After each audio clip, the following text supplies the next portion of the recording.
আসসালামু আলাইকুম everyone, welcome back to my channel. যদি আপনি দোকানের মতো পিৎজা ঘরেই তৈরি করতে চান তাহলে আজকের ভিডিওটি আপনার জন্য।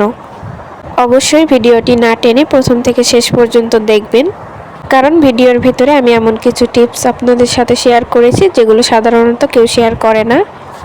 আর এই টিপসগুলো ফলো করে আপনারা অবশ্যই বাসায় একবার ট্রাই করে দেখবেন। তাহলে চলুন কথা না বাড়িয়ে রেসিপিটি শুরু করা যাক। পিৎজা তৈরির জন্য প্রথমে আমি নিয়ে নিচ্ছি 2 কাপ ময়দা। ময়দার পরিবর্তে এখানে আপনারা আটাও ব্যবহার করতে পারেন। এবার দিয়ে দিব স্বাদ মতো লবণ, 1 চা চামচ চিনি, ইস্ট দিয়ে দিব 1 চা চামচ।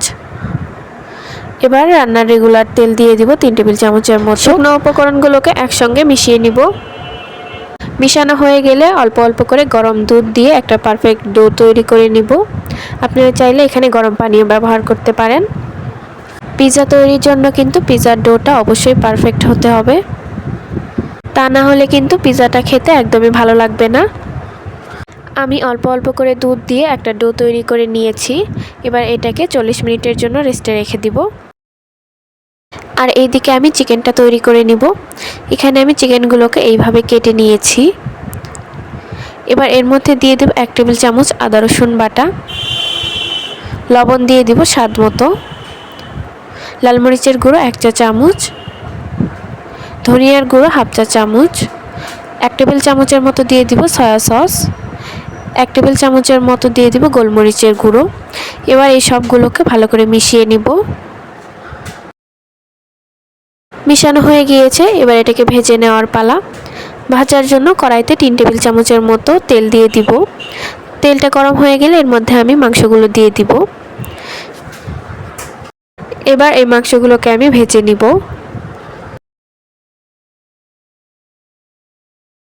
মাংসগুলো কিছুক্ষণ ভাজার পর এর মধ্যে আমি দিয়ে দিব পেঁয়াজ। এবার এই সবগুলোকে ভালো করে ভেজে নিব। আমার মুরগির মাংসগুলো ভাজা হয়ে গিয়েছে, এবার এটাকে উঠিয়ে একটা সাইডে রেখে দিব। আর এই দিকে আমার পিৎজার ডোটাও সেট হয়ে গিয়েছে। এটাকে আমি হাতের সাহায্যে আরও কিছুক্ষণ মথে নিব। এখন এই ডো থেকে একটা বড় রুটি বেলে নিব।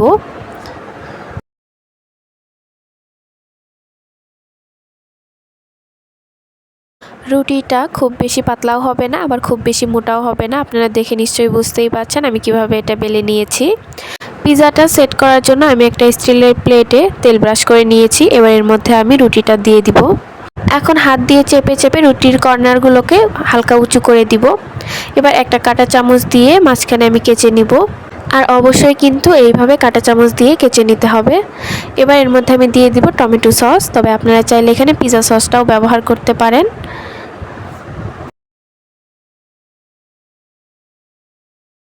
এখন যে মুরগির মাংসটা ভেজে রেখেছিলাম ওটা পুরোটাই এর মধ্যে দিয়ে দিব। এবার উপর দিয়ে আমি এর মধ্যে দিয়ে দিব চিজ। চিজটা আপনারা আপনাদের পছন্দ মতো কমিয়ে বাড়িয়ে দিতে পারেন।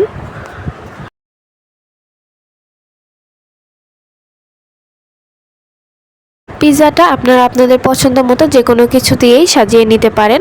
আমি এর উপর দিয়ে এইভাবে গোল গোল করে কেটে নেওয়া পেঁয়াজ দিয়ে দিলাম।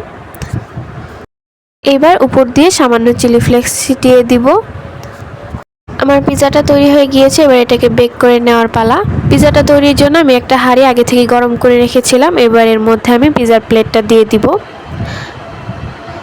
এখন উপর থেকে একটা ঢাকনা দিয়ে ঢেকে দিব। আর এখন এইভাবে আমি এটাকে 15 মিনিট বেক করব, তবে আপনাদের ক্ষেত্রে কম বেশি লাগতে পারে। 15 মিনিট পর আমি ঢাকনাটা উঠিয়ে নিয়েছি। দেখুন আমার পিৎজাটা কিন্তু তৈরি হয়ে গিয়েছে। এবার এটাকে আমি উঠিয়ে নিব। পিৎজাটাকে আমি একটা প্লেটে পরিবেশন করে নিয়েছি। আমি এটাকে আপনাদেরকে কেটে দেখাচ্ছি এটা কতটা সুন্দরভাবে হয়েছে। এইভাবে সমস্ত টিপস ফলো করে কিন্তু আপনারাও ঘরেই খুব সহজেই পিৎজা তৈরি করে নিতে পারবেন। আমার আজকের ভিডিওটি কেমন লাগলো অবশ্যই কমেন্টে জানাতে ভুলবেন না। ভিডিওটি ভালো লাগলে চ্যানেলটিকে সাবস্ক্রাইব করে পাশে থাকা বেল আইকনটি বাজিয়ে দিবেন। এতক্ষণ পর্যন্ত আমার ভিডিওটি দেখার জন্য সবাইকে অসংখ্য ধন্যবাদ। সবাই অনেক অনেক ভালো থাকবেন।